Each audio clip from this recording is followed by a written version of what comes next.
Pues este año de 2024 se cumplen 200 años de la muerte y del fusilamiento de Agustín de Iturbide, y dado que estamos en septiembre, pues creo que es un buen momento para platicar un poco sobre esta muerte un tanto trágica del consumador de la independencia, o de uno de los consumadores de nuestra independencia. Y pues habría que comenzar mencionando que pues es bien conocido que Agustín de Iturbide participa durante la Guerra de Independencia Nacional, del lado del ejército realista, ¿no? Es decir, va a defender el régimen colonial, combatiendo a los insurgentes como Miguel Hidalgo o como José María Morelos, ¿no? Pero su momento estelar en esa guerra de independencia va a suceder en el año de 1821, cuando se establece una alianza con Vicente Guerrero, que era el insurgente más importante de ese momento, y entre los dos llevan a cabo la consumación de la independencia. Entonces, en septiembre de ese año, del 21, México surge como una nación independiente y Iturbide se vuelve el gran protagonista de ese proceso, ¿no? Va a ser aclamado como héroe, incluso se le va a llamar en esa época como el héroe de Iguala por haber proclamado la independencia en Iguala, y esa fama lo va a impulsar a que sea nombrado emperador un año después, ¿no? Hacia 1822. Y una vez que sube al trono de México, pues comienzan los problemas para Iturbide, porque el Congreso Constituyente de ese momento, que era el poder legislativo, se encuentran varios diputados de corte radical, republicanos, que van a estar en contra de Iturbide y lo van a estar acusando constantemente de que está cayendo en abusos, en autoritarismos, que su gobierno está muy cercano al despotismo. Y por otra parte, Iturbide va a estar comentando que estos diputados pues son una bola de conspiradores, que están en contra de su gobierno, que son también traidores a la patria y que pues tienen que ponerles un alto. Eso va a llevar entonces a que Iturbide toma una decisión que es verdaderamente despótica, ¿no?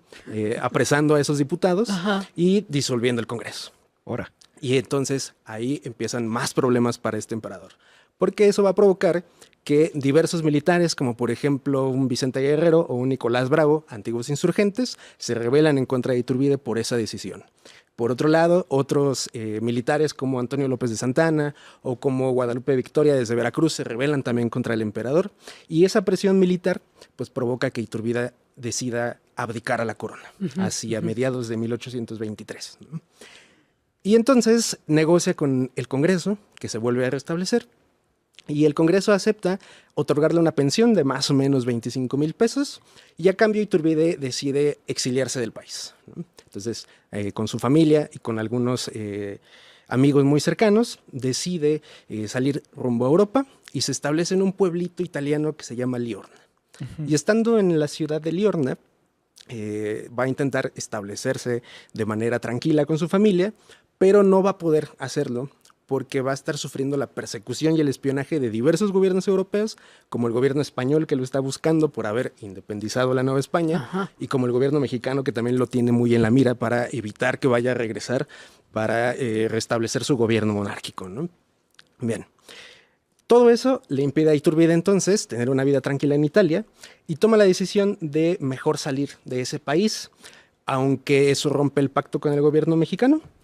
Y se va a establecer entonces hacia principios del año de 1824 en el Reino Unido de la Gran Bretaña. Se establece muy cerca de la ciudad de Londres, y en Londres va a recibir la visita de diversos ciudadanos mexicanos que se encuentran residiendo por allá y le van a contar las noticias de lo que está pasando en México durante su ausencia, Claro. ¿no? Por un lado le van a contar que el país se está desintegrando territorialmente, ¿no? Las provincias de Centroamérica deciden separarse de México, formar una nación independiente, y los estados del país como Jalisco, como Querétaro, como Yucatán, amenazan también con salirse pues, del territorio nacional, ¿no? Por otra parte, le van a comentar también que el gobierno mexicano ha descubierto conspiraciones iturbidistas que están pidiendo el regreso del emperador y que están dispuestos a hacer lo necesario para restablecer ese gobierno imperial. Y por otra parte, le comentan también que a raíz de esas conspiraciones, el gobierno mexicano ha decretado que Iturbide va a ser declarado traidor y enemigo del Estado en caso de que regrese a territorio nacional. Y aparte de todo eso, empieza a escuchar también rumores en su estancia en Londres de que los gobiernos europeos están apoyando al gobierno español para establecer una alianza militar de reconquista, ¿no? Y entonces todos esos rumores y todas esas noticias que está recibiendo, pues le despiertan una especie de patriotismo medio extraño, pero al mismo tiempo también una cierta ambición de querer restablecer el gobierno imperial, y entonces toma la decisión de preparar una expedición en pocos días y venirse de regreso hacia México.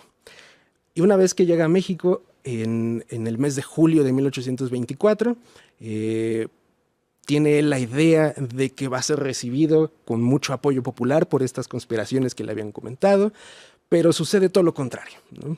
Una vez que desembarca, el comandante militar de Tamaulipas, que era Felipe de la Garza, lo reconoce como el antiguo emperador y lo toma prisionero. Una vez que lo toma prisionero, pues le explica que existe este decreto que lo declara como traidor y lo entrega a las autoridades del Congreso de Tamaulipas. Y los diputados tamaulipecos deciden hacer valer ese decreto y lo sentencian a muerte. Híjole. Entonces, el día 19 de julio de 1824, Iturbide va a ser fusilado en el pueblo de Padilla, que hoy es un pueblo fantasma que se encuentra sumergido en una presa por allá. Ya no existe ese pueblo. Y antes de morir, Iturbide le exclama a los soldados del pelotón de fusilamiento que él no muere como traidor, ¿no? Sino que él muere con honor, porque su única intención había sido regresar a defender a su país de ese supuesto intento de reconquista impulsado por las potencias europeas.